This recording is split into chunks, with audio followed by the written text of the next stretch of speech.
అందరికీ నమస్తే. 2 తెలుగు రాష్ట్రాల్లో సంచలనం సృష్టిస్తున్నటువంటి అంశం పాస్టర్ ప్రవీణ్ పగడాల మృతికి సంబంధించి.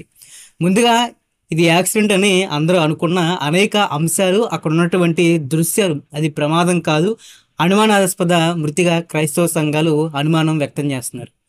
అయితే వారు వ్యక్తపరిచినటువంటి అనుమానాలు ఏంటి అని చూసే ముందు మొదటిగా అసలు పాస్టర్ ప్రవీణ్ పగడాల ఒంటిపై ఎక్కడెక్కడ గాయాలున్నాయి అనేది చూద్దాం. ఇది పోస్ట్ మార్టం ముందు ఎంఆర్ఓ, విఆర్ఓలు, తర్వాత పోలీసుల పర్యవేక్షణలోను, దాని తర్వాత క్రైస్తవ మత పెద్దలు, ప్రతినిధుల సమక్షంలో రికార్డ్ చేసినటువంటి గాయాలు. ఇక్కడ గాయాలని చూస్తే పెదవి మధ్యకి చీలిపోయి ఉండటం, ఎడమ వైపు బుగ్గ బాగా ఎవరో కొట్టినట్టుగా వాచి ఉండటం, తర్వాత ఆ దవడ ఒక పక్కకి వెళ్ళిపోవడం, ఎడమవైపు జబ్బ మీద రక్తంతో కూడినటువంటి గాయాలు ఉండటం, తర్వాత కుడివైపు భుజం మీద కూడా చిన్న చిన్న గాయాలు ఉండటం, కుడి తొడ మీద చర్మం లేచిపోయి ఉండటం, కుడివైపు మోకాలు కొట్టుకుపోయినటువంటి గాయం కలిగి ఉండటం, లెఫ్ట్ లెగ్ పిక్క భాగంలో సైలెన్సర్ వేడికి కాలిపోయినట్టుగా సుమారు 6 నుంచి 7 అంగుళాల కమిలిపోయినటువంటి గాయాలు ఉండటం. అది కూడా రాశారు. బుగ్గ పక్కకి జరిగింది రాశారు, బుగ్గ మీద వాపు వచ్చింది రాశారు, ముక్కులోంచి బ్లడ్ వచ్చింది రాశారు, నోట్లోంచి బ్లడ్ వచ్చింది రాశారు. అలాగే ఒంటి మీద ఎక్కడెక్కడ గాయాలు ఉన్నాయో 3 చోట్ల 4 చోట్ల గాయాలు ట్రేస్ చేశారు, అవి కూడా రాశారు. ఇది పోస్ట్ మార్టం ముందు పాస్టర్ ప్రవీణ్ పగడాల ఒంటిపై ఉన్నటువంటి గాయాలుగా రికార్డ్ చేయబడ్డాయి. ఇప్పుడు ప్రవీణ్ పగడాల మరణంపై క్రైస్తవ సంఘాలు ఇది మరణం కాదు, అనుమానాస్పద మృతిగా అనుమానిస్తున్నటువంటి అంశాలని చూస్తే, మొదటిగా పాస్టర్ గారు ప్రయాణిస్తున్నటువంటి దృశ్యాలు కొవ్వూరు టోల్ ప్లాజా దగ్గర ఉన్నటువంటి సీసీటీవీ ఫుటేజ్లో రికార్డ్ అయింది. అప్పుడు సమయం రాత్రి 11:30 అవుతుంది. కానీ ప్రమాదం జరిగింది మాత్రం తెల్లవారుజామున 3:30కి. అయితే కొవ్వూరు నుంచి, అంటే కొవ్వూరు టోల్ ప్లాజా నుంచి ఘటన జరిగిన స్థలానికి మధ్య దూరం కేవలం 6 కిలోమీటర్లు మాత్రమే. ఈ దూరాన్ని చేరుకోవడానికి పావుగంట సమయం మాత్రమే పడుతుంది. కానీ పాస్టర్ ప్రవీణ్ పగడాల సుమారుగా 4 గంటల సమయం ఈ 6 కిలోమీటర్ల దూరం చేరుకోవటం జరిగింది. ఈ 4 గంటల సమయం వరకు ఈయన ఎక్కడున్నారు, ఎవరు తీసుకెళ్లారు అనేది వాళ్ళు మొదటిగా వ్యక్తపరిచినటువంటి అనుమానం. ఇక మరొకటిగా అదే సీసీటీవీని పరిశీలిస్తే తాను ప్రయాణిస్తున్నటువంటి బైక్ అప్పటికే హెడ్ లైట్లు అనేవి పనిచేయనట్టుగా మనకు తెలుస్తుంది. ఎందుకంటే సిగ్నల్ లైట్ సాయంతోనే మెల్లగా బైక్ పై వెళ్తున్నటువంటి దృశ్యాలు మనం ఇక్కడ చూడొచ్చు. ఇక రెండో సీసీటీవీ ఫుటేజ్ బహుశా ఇది ఘటన జరిగినటువంటి ప్రాంతంలో ఎదురుగా ఉన్నటువంటి పెట్రోల్ బంక్ అనుకుంటా. అది ఏదైతే ఉందో పాస్టర్ ప్రవీణ్ పడిపోయినట్టుగా పెద్దగా దుమ్మి రేగినట్టుగా చెబుతున్నారు. ఇదే ప్రవీణ్ పడిపోయినటువంటి దృశ్యాలుగా చెబుతున్నారు. ఆ క్లిప్ని కనుక చూస్తున్నట్టయితే అక్కడ ఉన్నటువంటి వెహికల్కి ఏదైతే పడిపోయిందో ఆ వెహికల్కి అయితే హెడ్ లైట్ బాగానే వెలుగుతున్నట్టుగా కనిపిస్తుంది. పైగా ఆ విజువల్స్ అంతగా క్లారిటీ లేదు. ఇదే ప్రవీణ్ పగడాలది అని చెప్పలేం.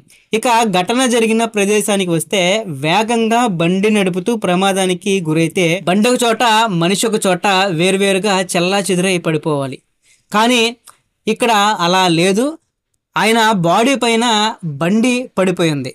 మెల్లగా వెళ్ళి పడిపోతే చనిపోయేంత దెబ్బలు కూడా తగిలేటువంటి అవకాశం లేదు. పోనీ బండి స్కిడ్ అయింది అని చెబుతున్నప్పటికి కూడా అక్కడ స్కిడ్ అయినటువంటి ఆనవాళ్ళు ఏవి కూడా ఆ ప్రదేశంలో లేవు. మరొకటి, ప్రయాణ సమయంలో పాస్టర్ గారు హెల్మెట్ ధరించారు. అది కూడా విదేశీ బ్రాండ్ అని చెప్తున్నారు.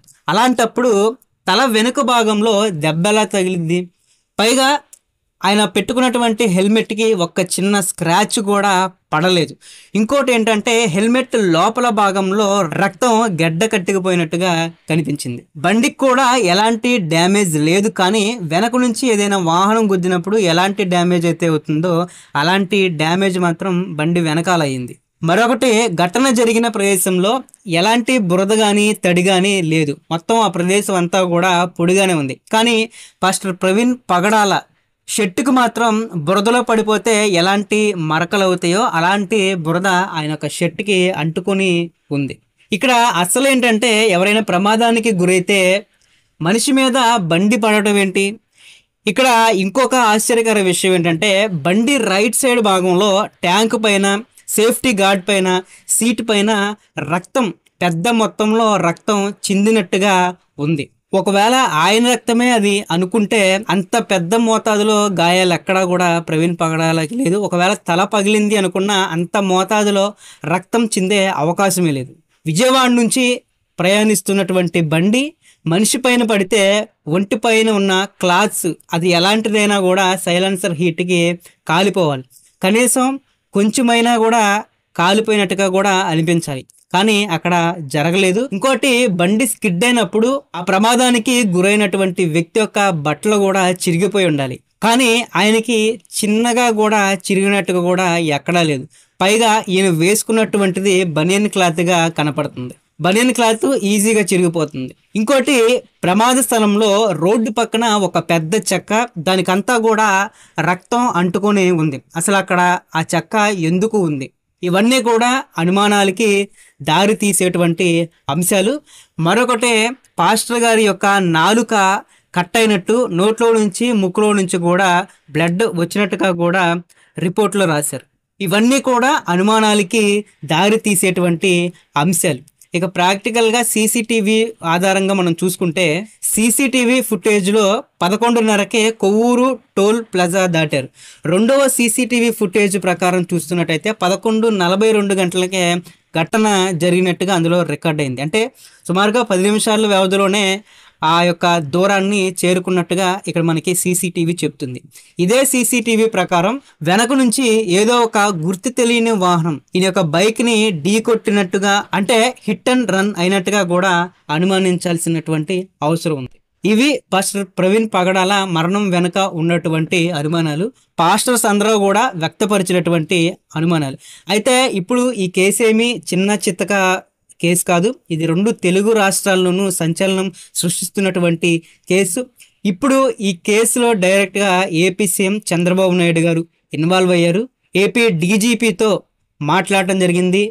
హోంమంత్రి అనితా గారు కూడా అక్కడ ఉన్నటువంటి ఎస్పీకి ప్రతి నిమిషం కూడా అప్డేట్స్ని అడుగు తెలుసుకుంటున్నారు. ఎస్పీ పర్యవేక్షణలో ప్రతిదీ కూడా జరుగుతుంది. పోస్ట్ మార్టం అంతా కూడా వీడియో రికార్డ్ అవుతుంది. ఏది ఏమైనా కానీ పోస్ట్ మార్టం రిపోర్ట్లోనే తేలాలి. అసలు ఈ సస్పెన్స్ వెనక ఉన్నటువంటి అంశాలన్నీ కూడా బయటికి వస్తాయి.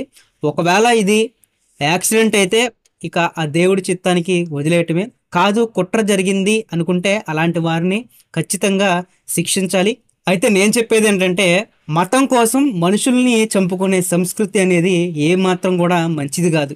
మతం ఒక మార్గం కావాలని నేను ఎప్పటి నుంచో చెప్తున్నాను. ఇలాంటి సంఘటనలు జరిగినప్పుడు ప్రతిసారి చెప్తూ వస్తున్నాను. జరగాల్సిన నష్టం జరిగిపోయింది.